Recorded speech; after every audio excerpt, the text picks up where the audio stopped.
విశాఖపట్నంలో నషా విముక్త భారత్ అభియాన్ అవగాహన ర్యాలీ ఆర్కే బీచ్ రోడ్లో జరిగింది. ఈ ర్యాలీని జెండా ఊపి పోలీస్ కమిషనర్తో కలిసి జిల్లా కలెక్టర్ ప్రారంభించారు.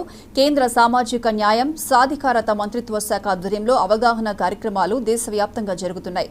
డ్రగ్స్, గంజాయి లాంటి మాదక ద్రవ్యాల వినియోగానికి, చెడు వ్యసనాలకు యువత దూరంగా ఉండాలని అవగాహన కార్యక్రమంలో పాల్గొన్న కలెక్టర్ ఎంఎన్ హరేంద్ర ప్రసాద్ పేర్కొన్నారు. గంజాయి మహమ్మారిలా మారి చాలా సమస్యలకు మూల కారణంగా నిలుస్తుందని ఎస్పీ ఆందోళన వ్యక్తం చేశారు.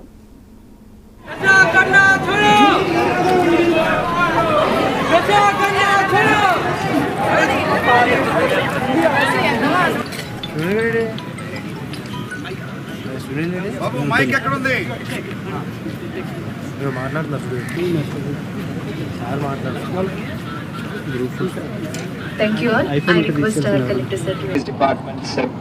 Police department. సార్ అందరూ కూర్చుంటే గట్టు మీద అందరం ఆఫీసర్స్ కూర్చుంటే ఈ గంజాయి అలవాటు, అదేవిధంగా మిగతా డ్రగ్ అబ్యూస్ అనేది ఎక్కువగా యువతల్లో కనిపిస్తుంది. దీన్ని పూర్తిగా అరకట్టాలి. మన సామాజికం బాగుపడాలి. యంగ్స్టర్స్ ఒక అసెట్స్గా తయారవ్వాలనే ఉద్దేశంతో ministry of social justice and empowerment ద్వారా ఈ కార్యక్రమం చేయడం జరుగుతుంది. మనకు కూడా చాలా అవసరమైన కార్యక్రమం ఇది.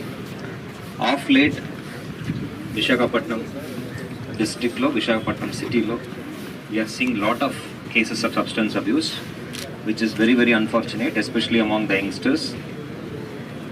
So to drive the point that it is not only harmful to their families, harmful to themselves, it is a big loss for the society at large.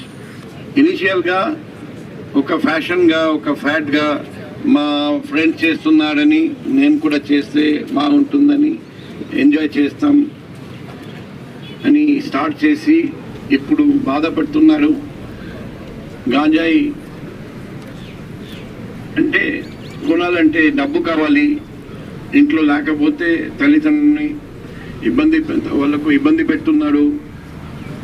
Crimes కూడా చేస్తున్నారు. గాంజాయి కొనడానికి డబ్బు కావాలంటే నేరాలు కూడా చేస్తున్నారు. సో ఇటువంటి గాంజాయి అబ్యూజర్స్ కానీ, గాంజాయి అడిక్టెడ్ పీపుల్ కానీ మనం వాళ్ళ దగ్గరికి వెళ్ళి మీకు తెలిసిన వాళ్ళు ఉంటే మోటివేట్ చేసి let them come forward and take treatment in these centres. తల్లిదండ్రులు కూడా మేము రిక్వెస్ట్ చేస్తున్నాం,